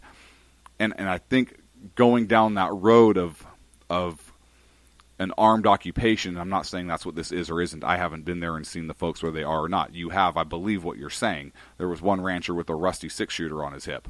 But in terms of globally speaking, when you have a group of armed citizens who rightfully are standing up for their rights, there comes a point where that can cross over into an insurrectionist type situation, and then it almost legitimizes the federal authority to act on that. And it's a real fine line, but absent that elected body, and that's kind of where the challenge comes in when you were talking earlier about, hey, starting locally and getting those local officials, elected officials and so forth behind and getting to that. Does that make sense? It does. And so I see and understand what you're saying. So let's take another step further. Mm-hmm. Let's look at the authority of law enforcement. Mm-hmm. So if we have an inalienable, God-given right for self-protection, mm-hmm. that's where the Second Amendment comes in. I mean, the Second Amendment was especially instilled for protection for governmental overreach. And we have to remember, Correct. they just come off a war, they've been slaughtered, and they always wanted the ability of the citizenry to be able to defend and protect themselves. That's the purpose of it. So what do you have where, if you're talking a local county sheriff, he's a CLEO. He is the chief law enforcement officer of that county. Mm-hmm. And he states and says what happens and what doesn't happen. Mm-hmm. Part of the problem in this is, unfortunately, Sheriff Ward is appointed and he's new in the position. And I don't think anybody wants to start their job and be slammed by something like this. The poor guy is, overwhelmed with this situation while he's still trying to get his feet under him. But he is the chief law enforcement, and the sheriff has a tremendous amount of constitutional authority. What gives the Bureau of Land Management the authority to have armed law enforcement officers interacting with the citizens of Hardin County? What constitutional authority gives them that? Well, unless it was granted to them by the sheriff in that county. Well, or if they're taking action on federal lands and they're federal within the county, right? And they're federal law enforcement officers, then I guess they would have. That's a trick question, guys. Right, that's kind of the $1,000 question. BLM gave themselves that authority. How so? It wasn't granted. BLM, the United States Forest Service, the Department of Agriculture, the Department of Health and Human Services, all have given themselves, the Internal Revenue has granted themselves the ability of law enforcement, or what we believe to be regulation or statute. They formulate their law enforcement. If you look back through our constitutional and our statutory history, the FBI was intended, along with the U.S. Marshal Service, to be the law of the land. The Marshals enforced it. The FBI investigated it. Now we have administrative agencies that have created their own law enforcement arms without the authority of Congress. Congress never authorized them that. And I'll agree with you on that. We've talked about that in the show in the past. That a lot of these, it seems like every government agency has some sort of law enforcement branch. And very few were originally designed. And I'll even argue with you that originally the FBI wasn't even involved. It was originally the Marshal Service that was supposed to be the federal law enforcement. And the FBI came on early 1900s, I believe. They weren't the FBI then. They were some ridiculous other name. But the problem that happens is, that is a fight that needs to be had, and I agree with you. But part of the problem is you have local law enforcement, sheriffs in some counties, granting them local authority to act as peace officers within their county. Here's the other problem is Congress funds them. Right. And by Congress funding them, have they, in essence, granted authority for them to continue to operate because they are, in fact, funding even that particular They're giving arm. them the money, so they're right. It's almost like saying it's okay, right? Right. It's like giving your kid beer when they're 16, be like, I'm not telling you can drink it, but I'm not telling you can't, and walking out of the room. You've put it in their hands. Remember, they had to pass the bill so they could read it and know what was in it. I mean, that's how Congress acted. Oh, I agree. Right, I wholeheartedly we agree wholeheartedly. But the fact that they're funding these particular branches of these particular regulatory agencies, in fact, gives some legitimacy to their claims of peace officer powers and their enforcement of the U.S. Code. It doesn't make it right. It doesn't make it It right. should be defined specifically, and that's something. But I think a lot of this goes back to an out of control federal government who's too big for anybody's britches. So much that happens all the time and is allowed to continue, versus somebody stepping up and going, "Hey, somebody want to tell me why the Department of, I don't know, ass scratching in Washington, D.C. has 250 cops that are assigned to investigate public ass scratching."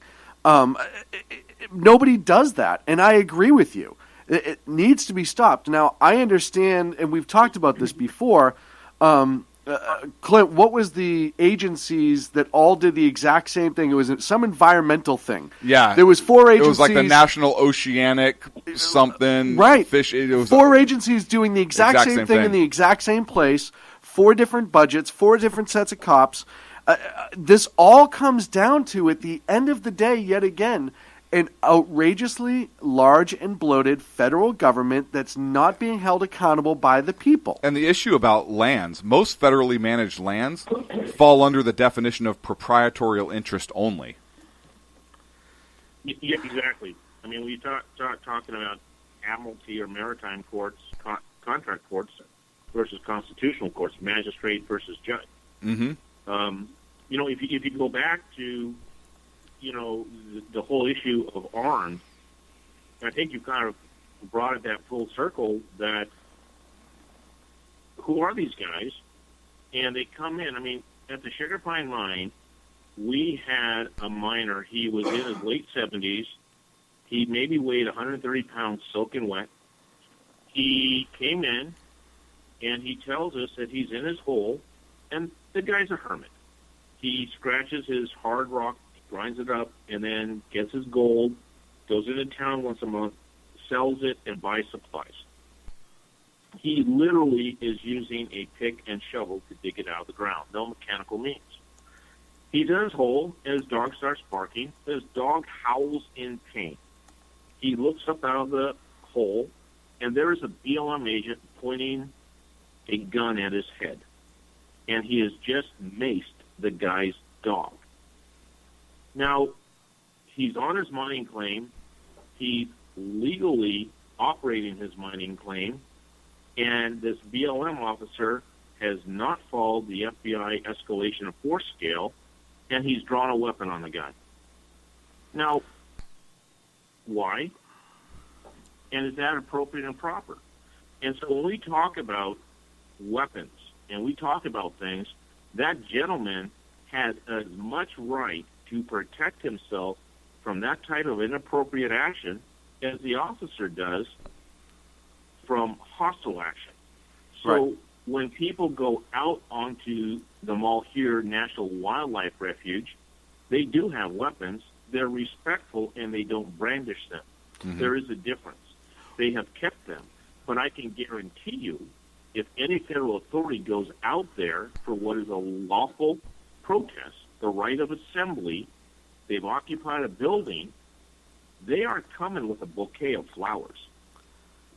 They're going to be coming with weapons. Well, if it's the FBI, they may accidentally show up with a bouquet of flowers, forgetting it's not a gun, and bust out their pocket calculators. Right. I want to. We got to wrap at the bottom of the hour, so we I want to touch on one point real quick to kind of bring it around, as you indicated, full circle. You talked about the right of the citizens to be armed, which absolutely that should be a no-brainer argument to anybody that reads the Constitution or any of the foundational documents and writings that talk about the Second Amendment. But so they have a right to be there with arms, and then the agents of the government there with arms.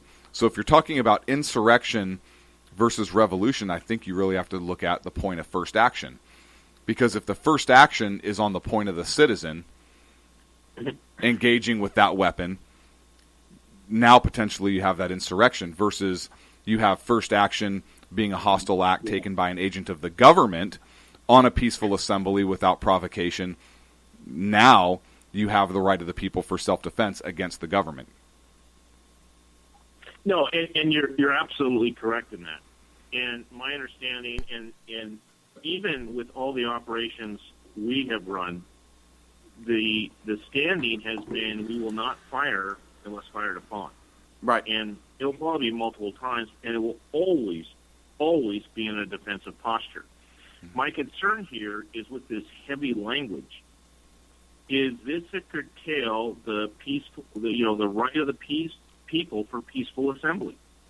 Is this restricting the ability of people to redress grievance to government? Now, if you look at the Occupy Wall Street movement, and you look at how it was portrayed in America through the media, they were like they were just a bunch of hippies, this, that, and such. Poor, Generally misunderstood, speaking, downtrodden really people who can't even get a chance at a job. Yeah. Well, when I went over to Afghanistan, my rotation over there, I'm talking with a guy that had been retired from Aloha Airlines for 6 years, living the good life in Hawaii. And after the economic downturn and crash, he lost 40% of his retirement and had to go back to work. And if you look at many of those people, they lost their retirements, their homes, their nest eggs, and they had to go back to jobs that have withered and dried up in America. And part of that, as you look at what happened in that situation, Iceland had the same thing. They threw all their bankers in jail. The U.S. hasn't prosecuted a single one. And when you look at the reduction in economy, we are regulating ourselves out of prosperity. And any nation and the greatness of that nation comes from the ability to manufacture and produce. And I'm absolutely going to agree that there have been mistakes made in the management of timber and mineral and things, but we have learned from them.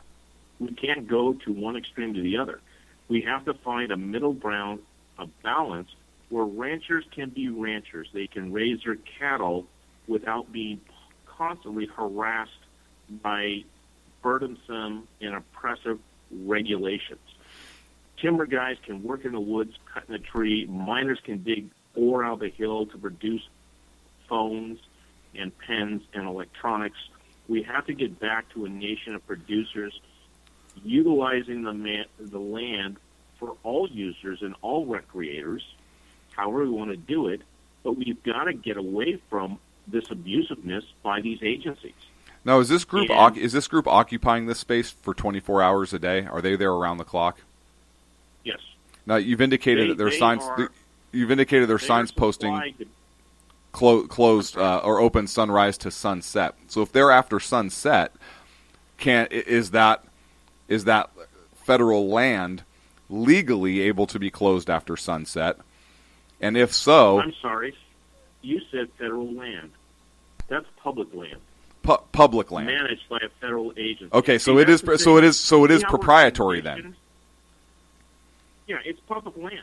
It's managed by a federal agency, and so, no one's gone up there and asked them to leave because they were trespassing. So nobody has gone up there and asked them to leave because they're violating rules or whatnot. It's somebody has indicated it's closed after sunset, be it county authority or whatnot. So they're not there unlawfully after sunset, correct? I guess. Okay. I mean, you got to determine lawful. I mean, my understanding, if you look at the Oregon statutes, trespass, you have to be notified. And if you refuse to adhere to the notification, then you are considered trespassed. But so that hasn't happened yet. My understanding is no. It has Okay, and that's a key point. And that's why I was asking the question. Hey, if is some authority, lawful authority, say that land is closed after dark, and if so, have they? My follow-up question was going to be: have they been asked to leave? And if not, then yeah, they're there lawfully. But if there is a legal authority, and I don't know that particular location or the statutes that apply to it. I don't know whether it's state or county or federal that they're trying to apply. If they're saying that it is closed and they are there unlawfully, they've been asked to leave and they have failed to do so, well then, if an arrest situation does take place, and if it's a lawful arrest based upon the laws that have been passed, then that becomes a potential sticky situation. Yeah, I mean, it's. I guess you have to look at it. I mean, it's public land. They've occupied it. They've made a protest. I think to pursue, after the whole entire situation with Dwight Hammond being a violation of the Fifth and Eighth Amendment rights, to now go after these guys who are standing up for him and bringing attention to abusive practices of an agency because no one else is doing it, to charge him with trespass, that would seem to be pretty petty. I would absolutely agree, and we only get about a minute left. However, I'd like to remind you that you're dealing with the federal government, and you're dealing with a group of people who, quite honestly, are trying to make an example out of groups that have a tendency to protest the federal government in a legal manner to try to discourage it, in my humble opinion, which is why you saw the action at the Bundy Ranch, all that. Yeah, and one of our listeners wrote in and said, hey, the feds can only back down so many times. Right. No, and that's a very valid point and very legitimate, and that is a concern. But let's a couple quick things is, they say anti-government. What's the difference between anti-government, insurrection, and accountability? The government hates to be held accountable, and this is what's occurring right now, accountability of government. That's what we need to do as a people. We need to do it strength in numbers. And it has to happen that way. Totally different than anti-government. It's more pro-government because you want the government to follow the will of the people right. and fall within their constitutional limits. Joe, this has just been awesome. It really has been. Make one last point and then tell everyone where they can find your groups, and we got to take a quick break because we still have 2 other segments we got to try to stick to. I would support any online petition for compassionate release to the Bureau of Prisons for Dwight Hammond and clemency for Dwight Hammond and Stephen Hammond. And you can find current updates on the situation at the PacificPatriotsNetwork.com website. That's updated a number of times throughout the day with the current situation and our position. And I would even recommend flooding the White House with emails, asking them to as much as you possibly can. I would challenge Judge Aiken's decision. Why did Judge Aiken violate her constitutional oath for 5th and 8th Amendments? I mean, why is she willfully violating someone's constitutional rights, and she just ignored it for the convenience of the court? I think improper. She should be held accountable. I think it's a great question to ask, and I think it's a great outcome to seek. Joseph Rice, sir, thank you so much for joining us this evening. Sir. I appreciate it, gentlemen. Been a pleasure. Stay safe and liberty on. Liberty on, and Happy New Year to you, sir. Thanks. We'll be right back here on the Sackheads Radio Show live on the SHR Media Network. Conservative media done right.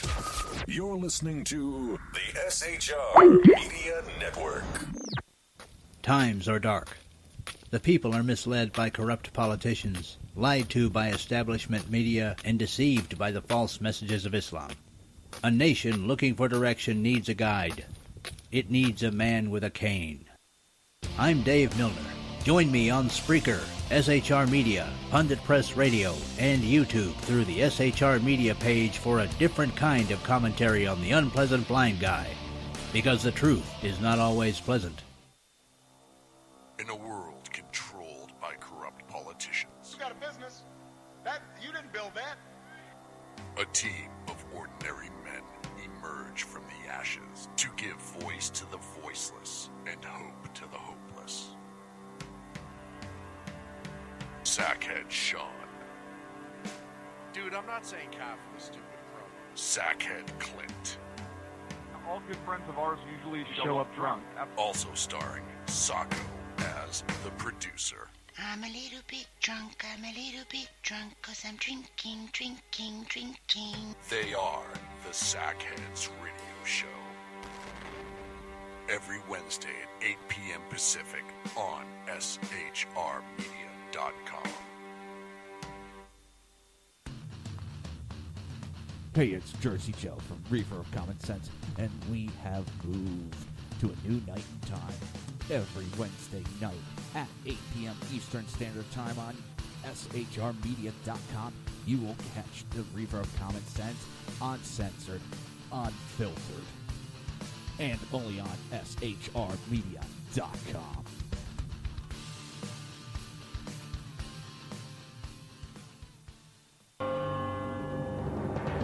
Hello, I'm Matt, a student at Hillsdale College. Here is Hillsdale President Larry Arnn on the continuing relevance of the Constitution. Many argue today that the Constitution is outdated because it addresses problems peculiar to the 18th century.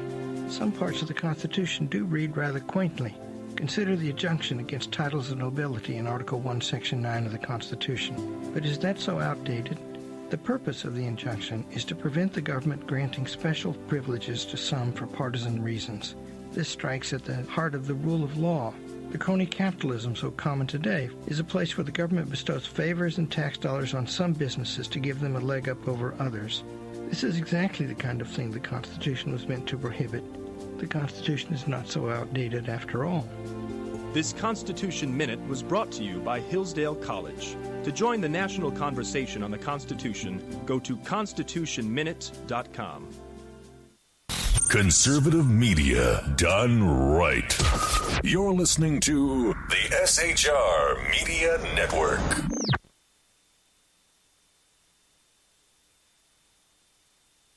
And welcome back to the Sackheads Radio Show live on the SHR Media Network. Thank you so much for joining. Thank you again, Joseph, for spending an hour and a half with us. You can't hear me?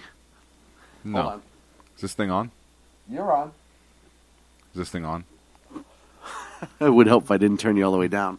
Why would you do that to me? Well, because I'm doing a bunch of different things. It doesn't matter. What matters is... Because I can't hear you at all in my headset. Oh, man. Once again, thank you to Joseph, and thank you for everyone who stuck around, asked some great questions. You guys were outstanding. There's a couple other things we want to get to before the end of the show, however. And the next one would be, I don't know, a little thing called executive action. What? What happened? There was nothing that happened this week. Well, let's be honest. Most of these actions that he took against the Second Amendment, the president, if you will, the only one that I thought deemed having a conversation about, correct me if I'm wrong, is expanding the tracking of stolen weapons. Can we agree that that at least is worth conversing about? Mm-mm. Not at all. Nope. Why not? Why? Of stolen weapons? Yes. Oh, yeah. Yeah. So, but, again, doesn't need to be done through executive action. All the other ones, the quote-unquote expanded background checks, the adding of 150 ATF agents, I don't know, I guess in a year and a half when they're ATF, ass to face? Something like that. But again, I don't want to talk about Chris Matthews just yet. Okay. Okay, so you're going to do something that you didn't have to do an executive action to authorize, as long as they find it in their budget. So I don't see what that is. That's a big deal. All of these things, he could have done at any point in his career. He didn't have to wait for the need for a distraction away from a terrorism incident in this country to try to bring up how much he loves people.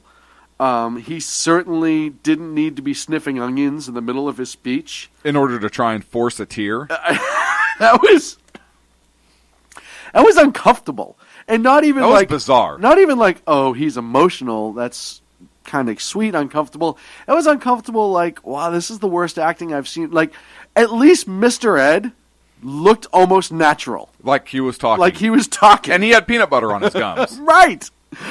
I don't know. Maybe Obama had peanut butter on his Onion gums. under the eyes. Something. I don't know. There had to be something. Do you find... I found all these actions to be, A, ridiculous, but B, mostly feckless. I found his executive action to be unconstitutional. All of them? Yes. And we've had this talk about executive action. Right. Look, if he gives an executive order for ATF to find in their budget to hire 150 new agents, I'm okay. And that's what I was getting at right. earlier. Hey, look, okay. You're the chief executive. That's one of the agencies of the executive branch. You're not authorizing more funds because you're not Congress. And you're telling them to hire 150 new agents and to figure it out in their budgets. Okay.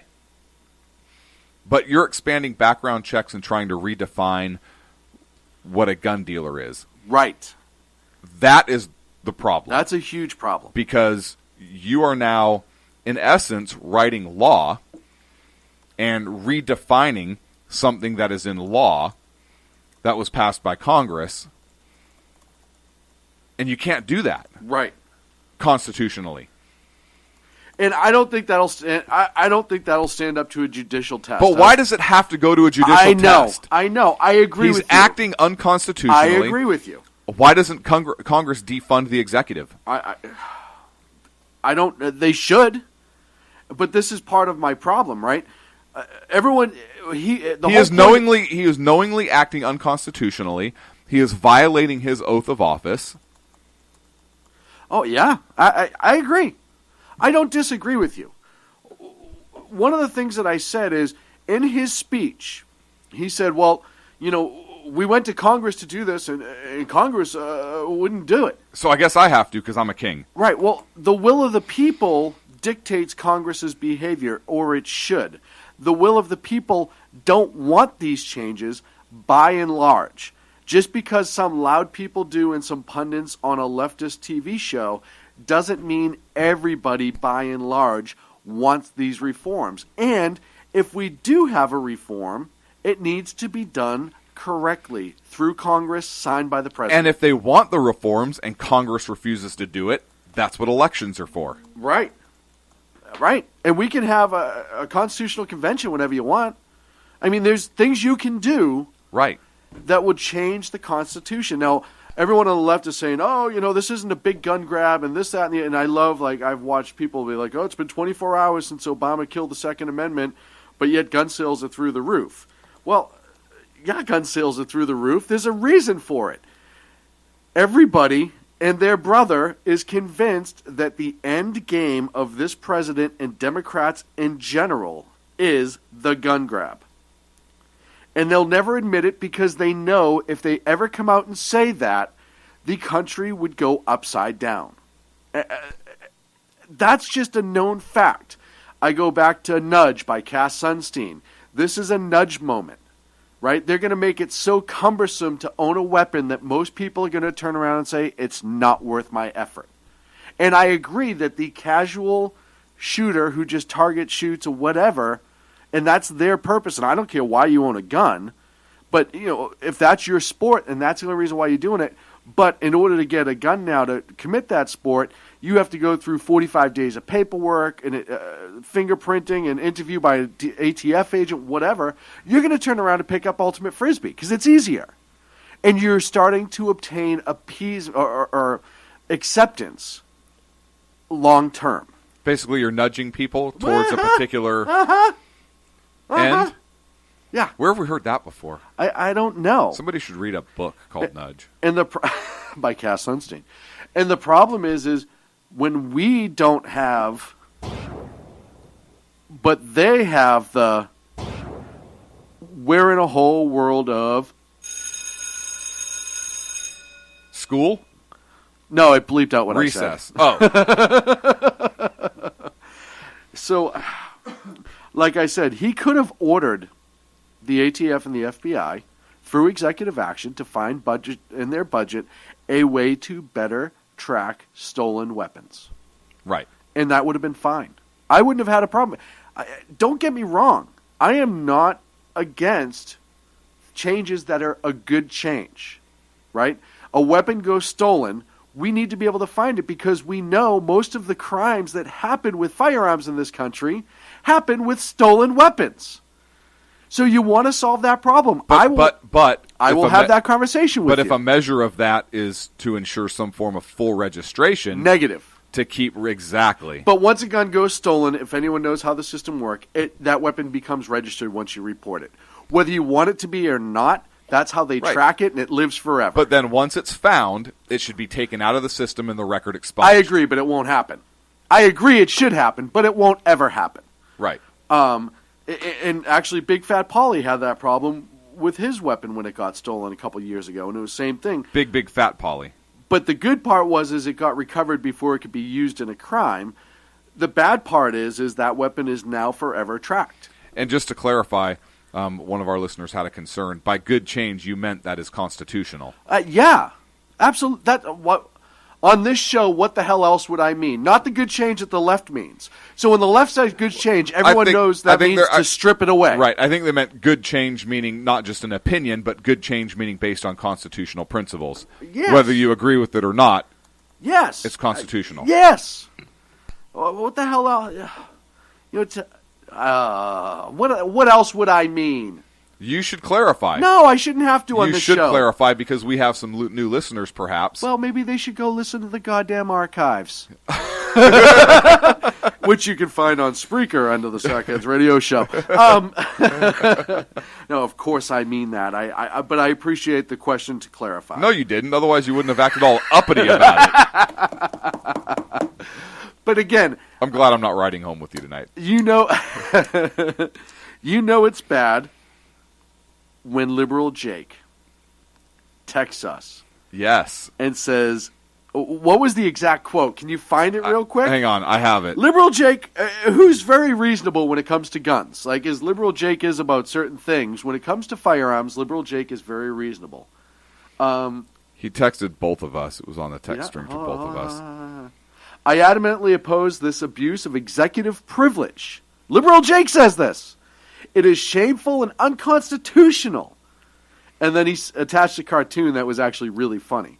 And he said he'd be in favor of certain things, and we would have. But for him to have that statement right off the bat, right, tells you that the tarnish with this president at all these gun grabbing things and sidestepping Constitution and Congress to get his way. I would say subverting, but go ahead if you want to soft pedal it. Subverting. It shows you that he's starting to wear even with his base. So, like I said, these are all ridiculous. Most of them are, at the end of days, will be feckless. And most of them, at the end of days, will be challenged and lost in court. Which it should not have to be. However, it will be. Now, we are at ideological war with Chris Matthews. We are at ideological war with Chris Matthews. However. Hold on, I think I have a Chris Matthews sound. Chris Matthews. Ideological war. I don't like that. Okay. What about this one? Chris Matthews. Ideological war. Much better. Much better. So I have to give him credit on this little tidbit here. He essentially asked Hillary Clinton, what the difference between a Democrat and a socialist is. Hillary Clinton.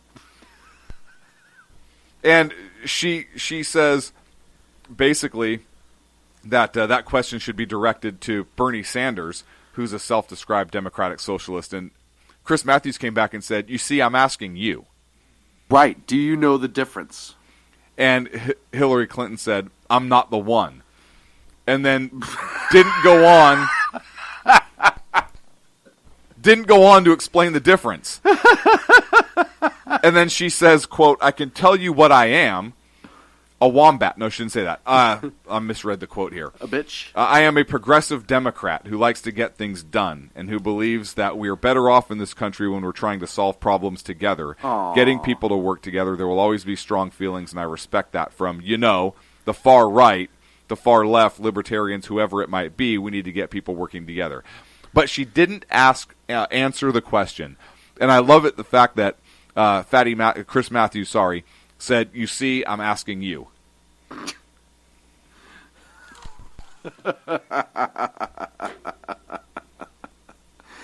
Well, and again, like I said earlier, Debbie Wasserman Schultz had this same question. Right. You would think they would be prepared. Well, and he's starting to hit. And again, I don't know if Chris Matthews changed the bourbon he guzzles by the bottle. I don't know if he got struck by lightning, but he's hit now 2 prominent Democrats with this question. You would think at some point they would have the answer canned and ready, right? Right. And they don't. And again, I had this conversation with a good friend of mine, Dennis, and we were talking about Hillary. And I said, the more you see her, the more exhausted she looks, the more scared she kind of looks. She's not a savvy politician like she was a couple years ago. Even as recent as the Benghazi testimony, when things were kind of water off a duck's back with her, she was kind of dipping and dodging, and she'd kind of stay low, bob and weave. You're starting to see all of the email scandals and all this other stuff wear down on her, and then you get an answer like that. And then to accuse Bernie Sanders of being a socialist, which he is admittedly a socialist, but for her to say that as one candidate to another Democrat on a national television show was either a humongous mistake or absolutely politically brilliant, because she's trying to get his dink knocked in the dirt. Or she doesn't know. Or she just doesn't know. Because Sanders is running on the Democratic ticket, and there is no frickin' difference. Otherwise, she should have said, yeah, he's the socialist, and here's the difference of why I am not, and why you should vote for me as your Democratic nominee. That might have been the better answer. But I'm just saying. What is that is like a candidate's dream question. Essentially, it's what's the difference between you and the person you're running against who is a socialist? Yep. And you are a Democrat. What is the difference between you, a Democrat, and your opponent, a socialist? And she couldn't answer it. And she couldn't answer it because there is no stinking difference. There was no difference. Well, and other than to quote Kindergarten Cop, boys have a penis, girls have a vagina. That's the difference. That's the difference between Bernie Sanders and Hillary Clinton, as and that's explained. Still a debatable. We have no confirmation of either one. Man, I said, the mainstream media right now is pushing Hillary as the nominee. Right. If you look at them. Bernie Sanders, who I think is the Donald Trump on the left, is not expected to beat her when it comes time for primaries. What happens when Hillary Clinton, if Hillary Clinton cannot make the primaries, say, I don't know, she has a legal battle in a federal court somewhere, and she's remanded to custody? Are the Democrats, where's their plan C at this point? Because I really think they're in a bad way. I don't know about you, but I think Hillary got news the last couple of weeks that there may be things you can't duck in this. As we all know, the DOJ that would prosecute is run by this president who is not a Hillary fan. I think he's more of a fan of Bernie. But he is a party guy. But to what extent? Think about it. Would he give up the White House to the alternate party? Well, yeah, he's going to be in charge of the UN soon. Who's going to have authority over? I don't think right, because he's going to give them the authority. We'll have blue helmets in before our city he goes. Streets, right? I don't think he cares. Listen, we all know this guy has bigger aspirations than the White House, which is sad to say but true. He's not leaving D.C. so he can go to all those parties and schmooze. He's going to be in every single socialist, communist country in the next couple of years visiting as a former president. You think Jimmy Carter's a pain in the ass right now? Wait till you see this guy when he is unleashed. And he's a lot younger. Oh, yeah. No, I mean, we got... Speaking of communist countries, you see North Korea supposedly tested a nuke successfully? Yes. Hello. That's actually live audio from what happened that day. Allegedly. Allegedly. All right, I'll give you allegedly on that. And there was a CNN analyst. I don't have his name right now, but he was a former UN Things Go Boom Committee, the Atomic Committee, who said that he believes that not only can North Korea miniaturize nuclear weapons and leaders, and successfully every time. It's weird. That might be my favorite joke of the night.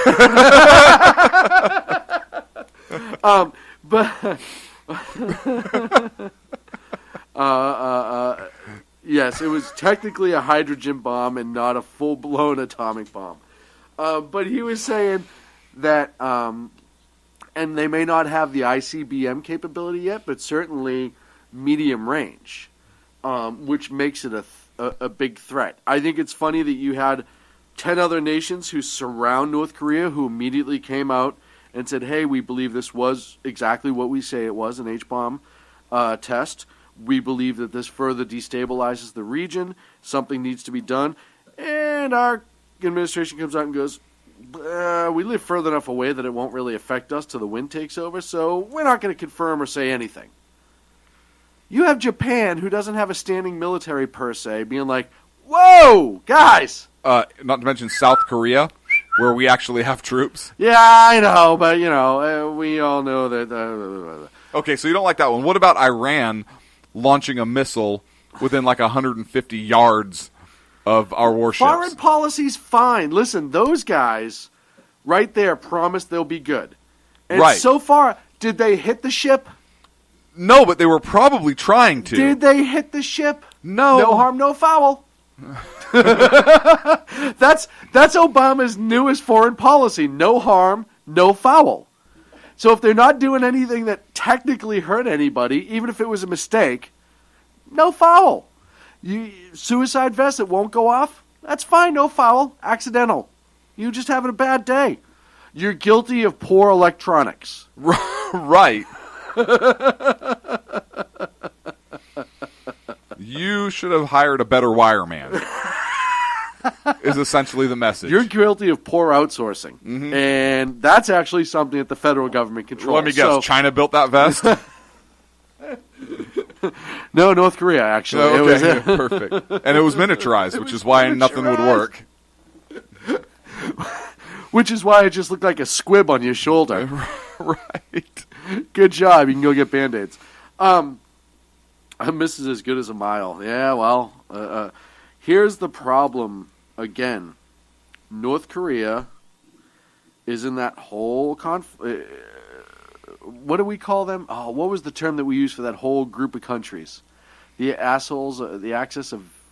we had a good one a couple months ago. I don't remember. I have to listen to that. I have to write it back up in the board again. The axis of idiots, essentially, they're part of that.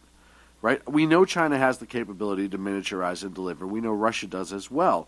But you have a country like North Korea that's off on their own, and you have a country like Iran that's looking to increase their warheads, self-admittedly. Why wasn't that captain like, it's coming right for us, and then like launch some aircraft? They were on alert.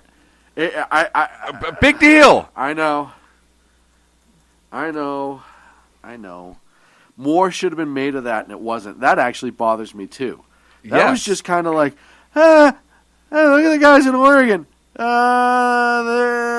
hanging out in an office that was left open 24/7 with government computers in it and stuff like that. Hey, what about the missile from the Iranians that just missed our boat? It was just a carrier. It was just a carrier, but hey, did you see what Trump said? Oh, what is that? Yeah, okay, we can get to that. One of the things that I've noticed as time goes on, if you have a news app on your phone, it doesn't matter who it is, watch the order in which certain things are listed on that app, because they do it by what they deem as important. And if I can remember, it was last week when that missile was fired. That was like number 6 down the bottom of the list versus like a local feel-good story about somebody who adopted a sick doggy, which is a great story, but I don't think it should be above the American ship fired at. Or fired near. And a couple other ones. So when we talk about mainstream media kind of doing what they think is right to protect certain things, and it's not necessarily Constitution and country, it's more about people and situations. yeah, I'd start being a little nervous. Another great story, and I got to wrap it up, but ISIS has found some scientists who have enabled old SAM anti-aircraft missiles functioning again and retrofitting them with heat-seeking components. White Mamba in the chat room, thank you, sir. I did want to mention that this week because I saw that earlier. Oh, man. A lot fine. to talk about. It's fine. Everything's okay. Don't worry. Hey, you don't need a gun. Everything will be A-okay. Hey, your gun's not going to do anything against a heat-seeking missile or against an Iranian warship launching missiles near what are you our worried ships. about?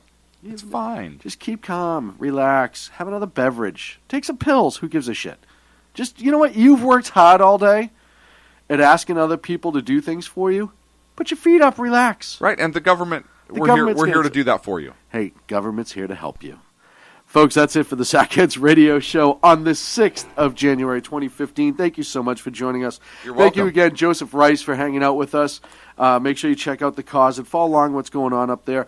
Everyone in the chat room, thank you so much for joining us and your feedback. SHRmedia.com. Check out the new website. Thank you, Dan Butcher, for all your damn hard work that you do in that. And you really mean a lot to us, and I can't say thank you enough. We'll see you next Wednesday. Thank you, Ken, because we don't just want to thank white people. Right here on the Sackheads Radio Show, live in the SHR. And I apologize that Sean left you out because Media he's Network. the blatant bigot. Conservative media done right. You're listening to the SHR Media Network. Times are dark. The people are misled by corrupt politicians, lied to by establishment media, and deceived by the false messages of Islam. A nation looking for direction needs a guide. It needs a man with a cane. I'm Dave Milner. Join me on Spreaker, SHR Media, Pundit Press Radio, and YouTube through the SHR Media page for a different kind of commentary on the unpleasant blind guy. Because the truth is not always pleasant. In a world controlled by corrupt politicians, You got a business. You didn't build that. a team of ordinary men emerge from the ashes to give voice to the voiceless and hope to the hopeless. Sackhead Sean, Dude, I'm not saying cough for the stupid crow. Sackhead Clint, All good friends of ours usually show up drunk. also starring Sacco as the producer. I'm a little bit drunk, I'm a little bit drunk, 'cause I'm drinking, drinking, drinking. They are the Sackheads Radio Show. Every Wednesday at 8 p.m. Pacific on SHRmedia.com.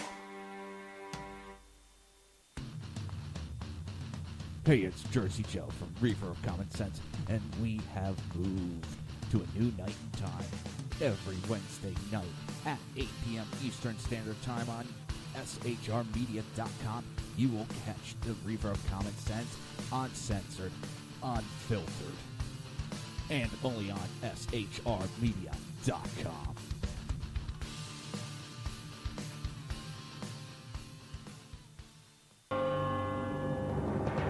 Hello, I'm Matt, a student at Hillsdale College. Here is Hillsdale President Larry Arnn on the continuing relevance of the Constitution. Many argue today that the Constitution is outdated because it addresses problems peculiar to the 18th century. Some parts of the Constitution do read rather quaintly. Consider the injunction against titles of nobility in Article 1, Section 9 of the Constitution. But is that so outdated? The purpose of the injunction is to prevent the government granting special privileges to some for partisan reasons. This strikes at the heart of the rule of law. The crony capitalism so common today is a place where the government bestows favors and tax dollars on some businesses to give them a leg up over others. This is exactly the kind of thing the Constitution was meant to prohibit. The Constitution is not so outdated after all. This Constitution Minute was brought to you by Hillsdale College. To join the national conversation on the Constitution, go to constitutionminute.com. Conservative media done right. You're listening to the SHR Media Network. The best late-night conservative talk show in America, Sackheads Radio. And listen, there are no people better on the air to give you the best in conservative talk than Sackhead Sean and Sackhead Clint. And we're working on the immigration papers for a certain other guy who happens to work here, too. for those who are tuning in around the world to the best in late-night conservative talk, Sackheads Radio. Sack News. Sack News. Radio. Sack News. Sack News. Radio. Sack. Sack. The best late-night conservative talk show in America. In America. In America. And in this web was a large, I'm pretty sure it was the biggest spider I've ever seen.